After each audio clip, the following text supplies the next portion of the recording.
Assalamualaikum ya akhi ya ukhti. Insyaallah kita semua dimuliakan Allah Subhanahu wa taala. Amin ya rabbal alamin. A'udzubillahi minasyaitonir rajim. La tus'alunna yauma idzin 'anin na'im. Nanti kamu semua akan ditanya tentang nikmat. Jadi kalau sudah cerita nikmat tidak bisa dihitung. Wa in ta'uddu ni'matallahi la tuhsuha. Kamu tidak bisa menghitungnya. Tidak ada yang bisa menghitung berapa kedipan mata, berapa hembusan nafas, berapa langkah kaki, berapa hayunan tangan, berapa tetes darah yang dicuci oleh buah pinggang. Semuanya itu, dan memang kita tidak disuruh untuk menghitung. Kita hanya disuruh untuk mensyukurinya dan mempertanggungjawabkannya di hadapan Allah nanti. Dan di antara yang akan dipertanggungjawabkan dan banyak orang tidak lulus adalah an umrihi fima afnah, umur. Bercerita tentang umur adalah waktu, dan terkait dengan waktu bertepatan kebetulan ini adalah awal-awal tanggal 1 bulan 1 2022. Mudah-mudahan setiap umur, usia, waktu yang diberikan ini bisa kita pertanggungjawabkan di hadapan Allah Subhanahu wa taala. Nanti akan ditanya ke kita, la tazalu qadama 'abdin, kaki manusia akan tetap tegak berdiri pada saat kita dibangkitkan di hadapan Allah, hatta yus'al, sampai dia disoal, sampai dia ditanya. Pertanyaan yang paling berat itu adalah masalah waktu. Apalagi di zaman sekarang, waktu kita habis oleh sosial media, waktu kita habis oleh grup WhatsApp, Instagram, TV, sinetron, drakor, sepak bola dan lain sebagainya. Kalau menang nggak apa-apa, udah habis waktu kalah pula. Mudah-mudahan timnas kita makin kuat, makin solid. Luar biasa supportnya. Pada kesempatan ini kita ingin sharing. Kebetulan saya mengunjungi keluarga saya di perumahan Bapak Ibu, lalu kemudian besok subuh insyaallah di Masjid Az-Zikra Sentul, kemudian setelah itu terakhir di Masjid Almarhum Kiai Haji Zainuddin MZ. Setelah itu saya pulang ke Pekanbaru Riau. Tadi malam live TV One untuk mengisi waktu supaya berkualitas, supaya dapat dipertanggungjawabkan di hadapan Allah. Apa yang bisa kita isi waktu ini? Pertama, kita isi dengan amal yang bersifat badan, yang bersifat fisik. Melangkahkan kaki ke masjid, badan. Sampai di masjid sholat, itu juga amal badan. Tegak, rukuk, sujud. Lisan juga termasuk bagian badan. Tasbih subhanallah, tahmid alhamdulillah, takbir Allahu akbar. Masjidnya sudah bagus, sudah siap, sudah selesai, maka tinggal kita isi saja dengan sholat berjamaah. Tidak ada kurangnya masjid ini. AC, kipas angin lengkap semua. Kalaupun mau dicari-cari kekurangan, paling-paling pembatasnya kaca. Ini pembatas kaca ini artinya orang masih bisa melihat. Jadi ditutup pakai kain, karena kalau dilihat bapak ibu tak masalah, tapi kalau anak-anak muda dia masih melirik ke belakang. Ibu melihat kami di sini seperti melihat ikan dalam akuarium. Bapak ibu yang dimuliakan Allah Subhanahu wa taala, tidak ada kekurangan, tinggal lagi kita datang sholat berjamaah. Adapun perempuan sholat berjamaah baik, tidak salah. Hadis yang mengatakan perempuan lebih baik sholat di rumah, lebih baik sholat di kamar, lebih baik sholat di tempat yang sempit. Hadisnya sahih, itu juga tidak salah. Kalau terjadi fitnah, maka perempuan tidak baik sholat di masjid. Tapi di perumahan ibu-ibu, bapak-bapak, keamanannya berlapis, security-nya banyak. Ustadz aja mau masuk diperiksa, apalagi maling. Nah, jadi tidak perlu khawatir. Jadi kalau sudah aman begini, silakan ibu-ibu mau sholat berjamaah, apalagi masjidnya diisi dengan pengajian-pengajian. Jangan sampai dari maghrib ke isya tidak ada pengajian, hampa kosong. Ini waktu berharga sekali, maka dibuatlah pengajian. Adapun ustadz, guru di sekitar Parung Panjang banyak sekali para habaib, para asatiz. Cuman kalau bisa judulnya dibuat berkualitas, mulai pakai spesialisasi. Malam Senin, Ahad malam Senin kami belum bisa ngaji Pak Ustadz, masih weekend, masih libur. Oke. Senin malam Selasa akidah. Akidah ini harus diperkuat, karena orang tidak diterima amalnya kalau akidahnya tidak benar. Jangan-jangan dia masih syirik, jangan-jangan akidahnya belum lurus menurut Ahlus Sunnah wal Jamaah. Maka dikaji khusus masalah akidah. Jangan sampai akidah kita tidak betul. Kenapa kamu kelihatannya murung menghadapi tahun 2022 ini? Inilah Pak Ustadz, nampaknya siu saya tidak baik tahun ini. Siapa yang bersiu monyet rezekinya burung beruntung Pak Ustadz. Masih percaya?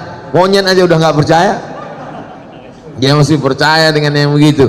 Kita diajarkan akidahnya benar. Bismillahirrahmanirrahim, la haula wala quwata illa billah. Yang ada usaha bisnis, terus sholat kepada Allah, minta iyyaka na'budu wa iyyaka nasta'in.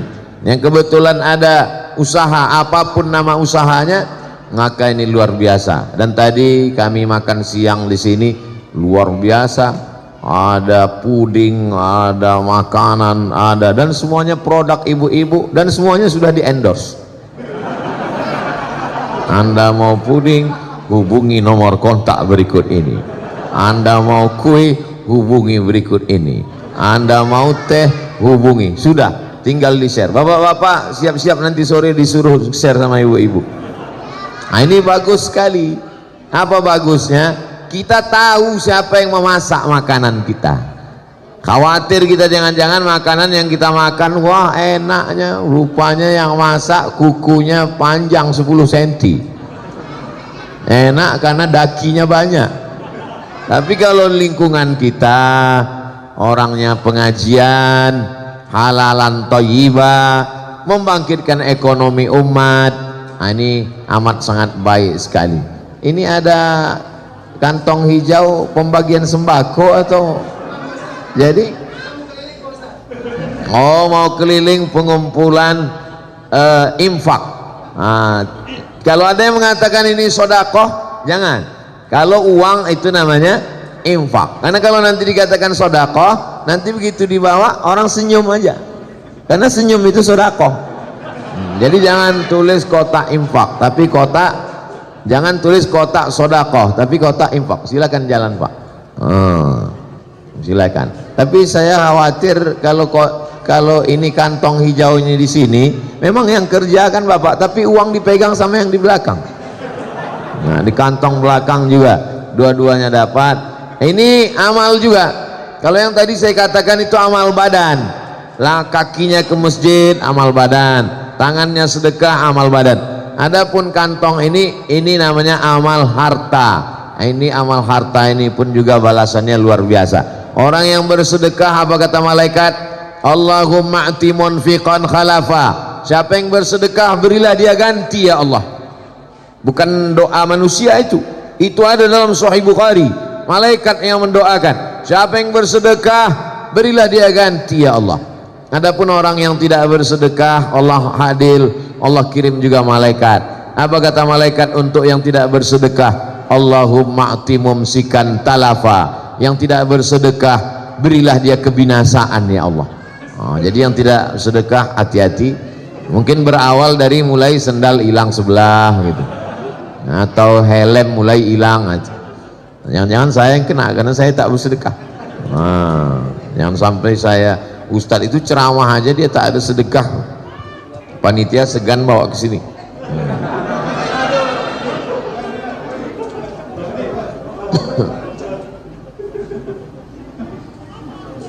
Untung bawa dompet. Biasanya saya kalau ada sedekah saya sengaja tak bawa dompet. Mudah-mudahan apa yang kita berikan hari ini, belum lagi. Masalul ladzina yunfiquna amwalahum fi sabilillah Perumpamaan orang yang bersedekah di jalan Allah, kamatsali habbah, seperti satu benih, satu biji, ambatat sab'a sanabil, tumbuh 7 cabang, wa fi kulli sumbulatin mi'atu habbah, dalam satu cabang 100. Satu yang kita tanam tadi tumbuh 7 cabang, lalu satu cabangnya ada 100, menjadi 700. Wallahu yudha'ifu liman yasha, Allah melipat gandakan lebih banyak. Wallahu wasi'un alim, Allah akan berikan sesuai dengan kadar luasnya karunia Allah subhanahu wa ta'ala. Saya sampaikan tausiah ini lebih kurang 30 menit sebagai pengantar dialog, nanti ada tanya jawab. Tadi saya sudah dikasih tahu Ustadz Somad, kita mau tanya jawab. Ibu bapak tinggal tulis aja di kertas, yang mau menyampaikan langsung pakai mikrofon boleh juga. Kalau grogi, mana tahu nanti gemetar, tulis saja di kertas. Tapi kalau bisa pertanyaannya yang kira-kira menambah ibadah sama menambah amal. Nah, jangan pertanyaannya yang tidak mempengaruhi ibadah. Contohnya bumi peta apa bulat. Nah itu tak ada. Pak Ustadz, ini ada yang saya mau tanya, Nabi Adam sama Hawa nikah, pak kuahnya siapa? Itu nggak usah lah ditanya. Tak ada hubungannya dengan ibadah. Iman tidak bertambah, kualitas ibadah juga nggak ngaruh. Jadi yang kita bahas itu kira-kira yang meragukan dalam pikiran kita. Inilah yang jadi masalah Pak Ustadz. Kami kalau Ustadz nggak ada, banyak yang mau kami tanyakan.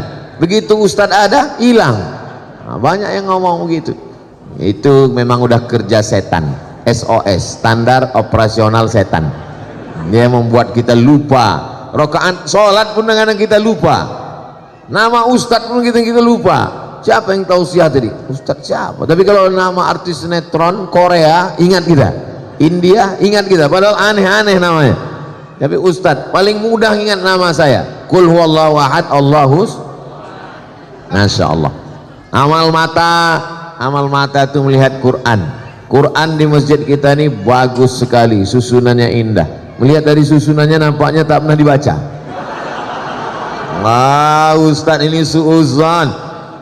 Ini Quran ini disusun bagus karena Ustadz mau datang. Sebetulnya kemarin ini susunannya kemarin. Jadi dari maghrib ke isya, manfaatkan satu malam memperbaiki bacaan. Ada yang mengatakan nama memperbaiki bacaan itu tajwid. Jawwada yujawwidu tajwidan, memperbaiki bacaan. Jaudah artinya kualitas. Ada yang mengatakan tahsin, hasana yuhassinu tahsinan, diambil dari kata hasan, baik. Dua-duanya baik. Tahsin baik, tajwid juga baik. Jangan kelahi gara-gara itu. Kamu gimana? Saya tahsin, kamu tajwid. Oh lebih bagus tajwid, lebih bagus tahsin. Terus belum mulai dua-duanya. Nah, ini nggak bagus. Ibu-ibu tajwid tahsinnya. Kalau perempuan gurunya perempuan, kalau laki-laki gurunya laki-laki. Saya termasuk yang tidak setuju kalau ibu-ibu ngaji tahsin gurunya laki-laki. Nanti ibu menyebutkan huruf menimbulkan fitnah.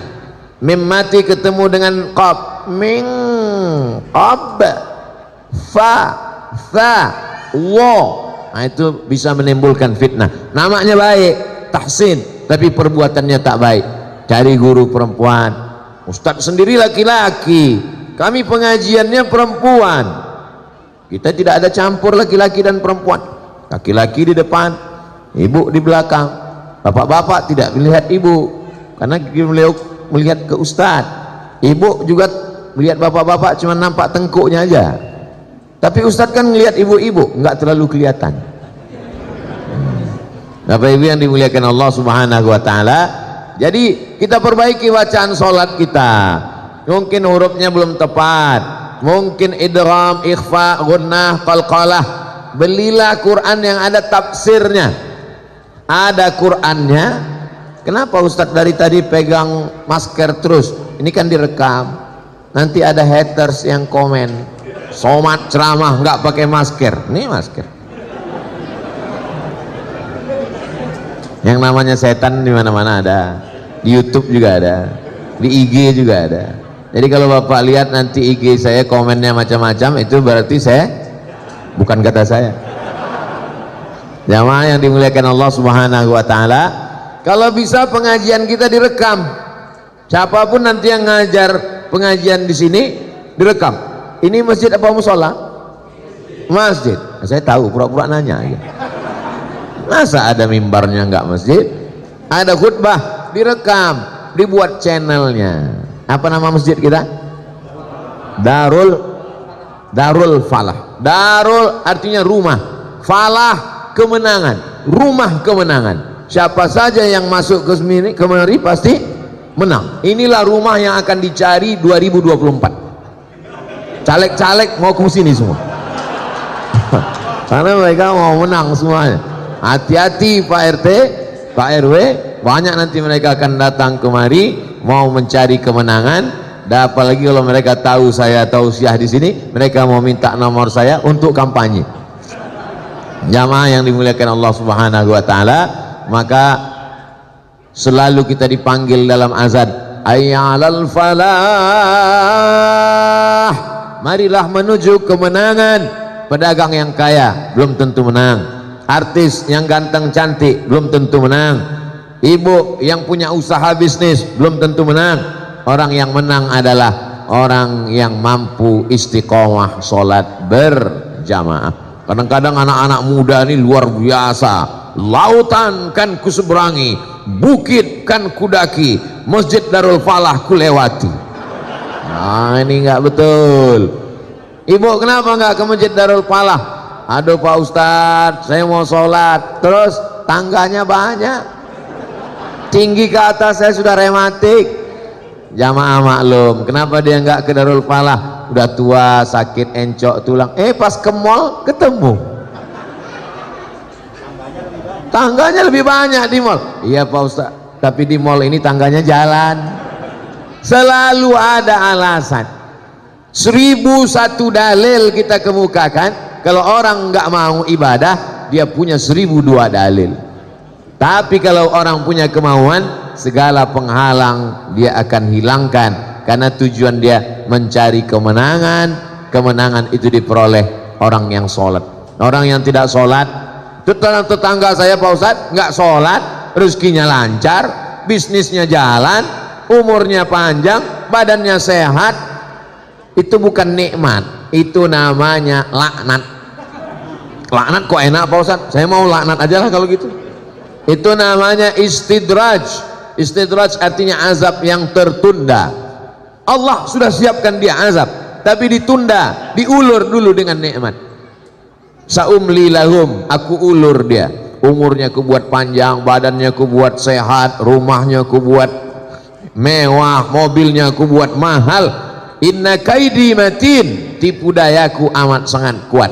Sebagaimana mereka menipu Allah, maka mereka pun ditipu Allah dengan kenikmatan, padahal semuanya itu adalah azab. Mudah-mudahan kita selamat dari tipu daya ini insya Allah.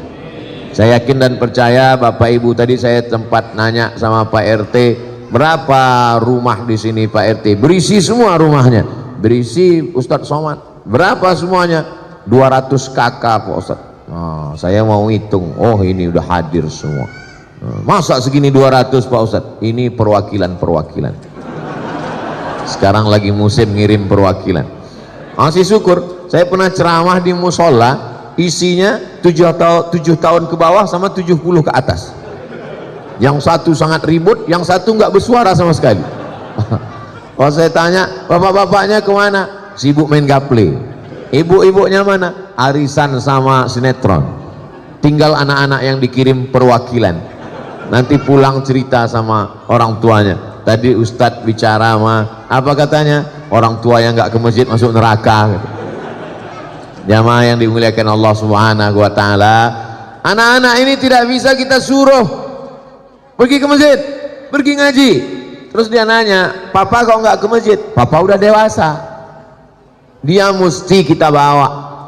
Tangan ibu yang membawa anak, tangan bapak yang menenteng tangan anak, itu akan menjadi pelajaran yang luar biasa. Sejauh mata memandang, dia akan terbang untuk kuliah S1, S2, S3, bisnis. Mungkin dia nyasar-nyasar hidupnya, tapi ada sampai saatnya nanti dia akan teringat, dulu ayah saya bawa tangan saya sholat maghrib ke Masjid Darul Falah.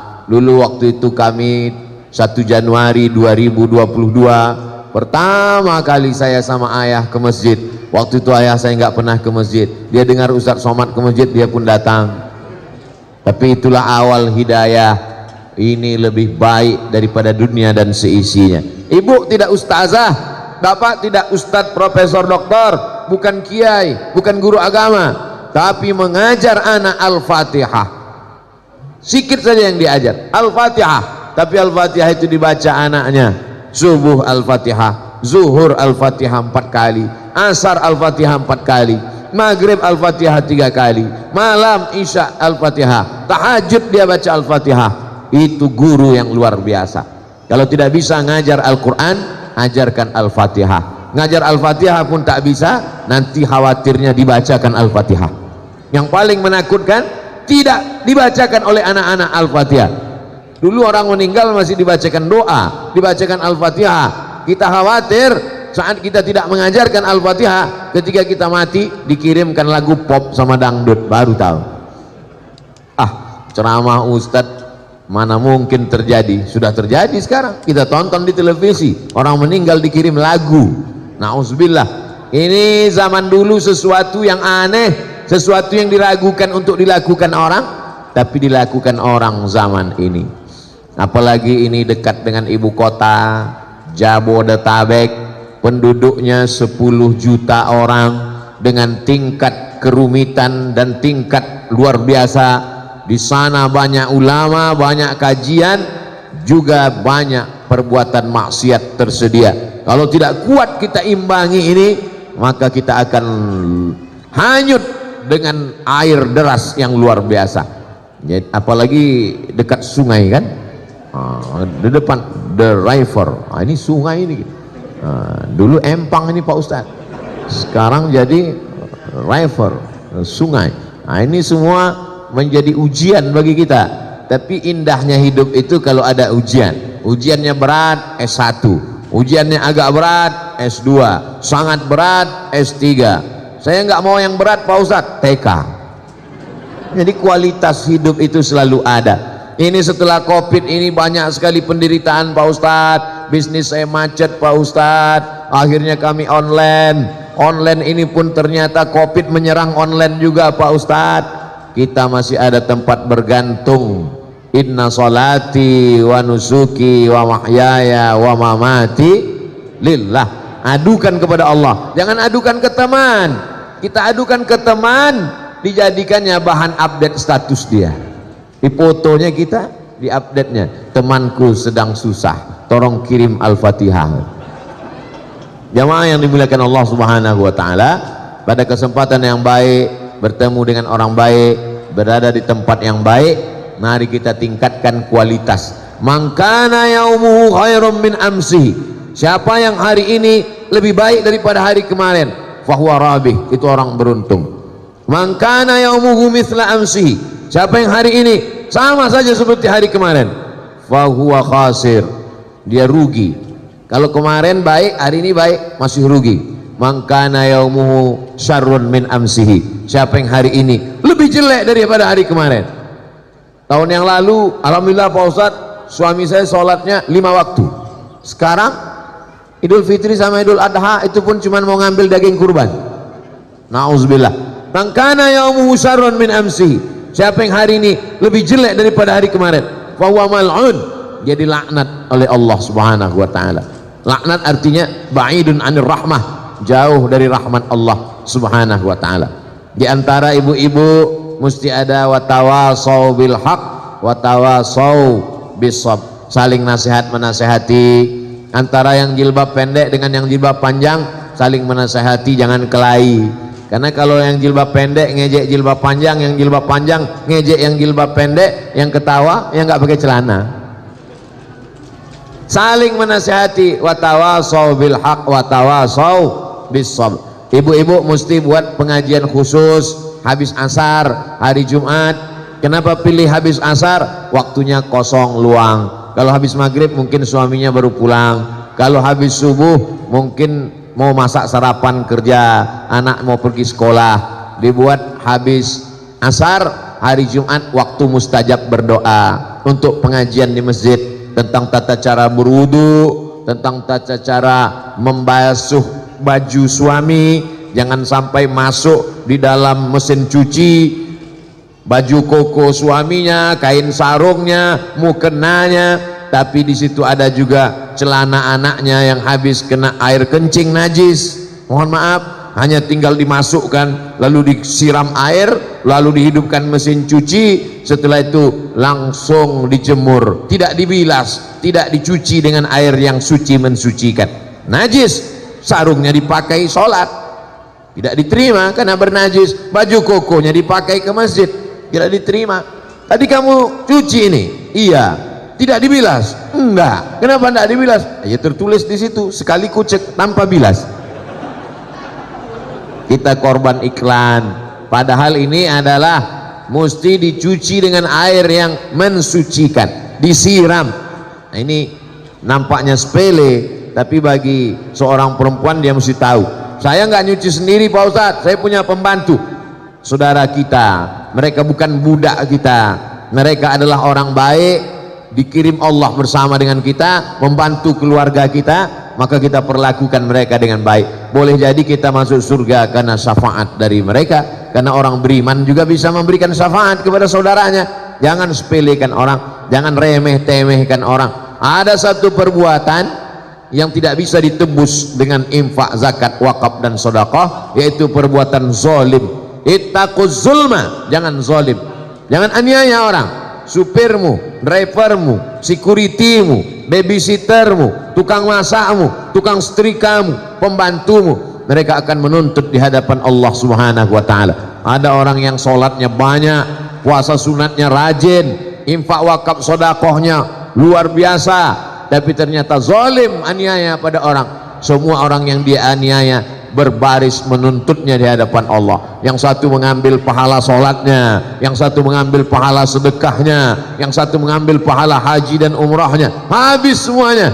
Sementara orang masih panjang mengantri, diambil dosa mereka, ditimpakan kepada dia, summa turiha finnar, dimasukkan dia ke dalam neraka. Inilah orang yang masuk neraka bukan karena tidak sholat, bukan karena tidak puasa, bukan karena tidak bersedekah, tapi karena zalim dan aniaya. Makanya saya selalu kalau menyampaikan tausiah, saya takut jamaah tersinggung perasaannya. Selalu saya katakan, kalau ada kata-kata saya bertentangan dengan hati jamaah, menyinggung perasaan jamaah, maukah jamaah memaafkan saya? Mau, lebih baik minta maaf di dunia daripada minta maaf di akhirat. Karena mencari orang sulitnya luar biasa, mencari bapak ibu nanti di akhirat payah. Maka kita cari di dunia. Nabi saja minta maaf. Nabi naik ke atas mimbar, apa kata Nabi? Man kuntu jaladtu lahu zahran fahadha zahri. Siapa yang pundaknya pernah aku cambuk, aku sakiti, silakan balas, ini pundakku. Man kuntu syatamtu lahu irdan fahadha irdi. Siapa yang pernah aku sakiti hati perasaannya, ini harga diriku, silakan balas. Siapa yang pernah aku pinjam hutang piutang, aku pakai uangnya, maka tuntutlah kepadaku. Sahabat Nabi pun meminta, Nabi membayar. Innalaka alayya thalatha darahim, kau ada utang 3 dirham ya Rasulullah. Kata Nabi, idfa' ya Fadal, wahai Fadal, tolong bayarkan. Nampaknya sepele, tapi kita akan memikul kecurangan kita pada hari kiamat. Akan kita bawa. Wa may yaghlul, siapa yang curang, tipu, bohong, dusta, minjam tidak kembali, betapa malunya kita nanti di akhirat. Ada yang memikul panci karena lupa dikembalikan, memikul rantang yang sepele-sepele. Ah, itu kan sepele Pak Ustadz, masa minjam pulpen pena pun nanti akan dipikul juga.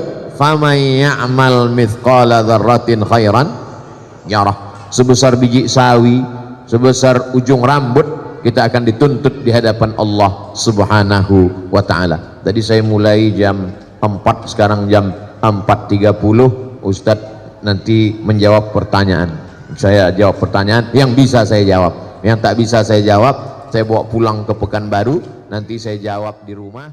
Assalamualaikum ya akhi ya ukhti.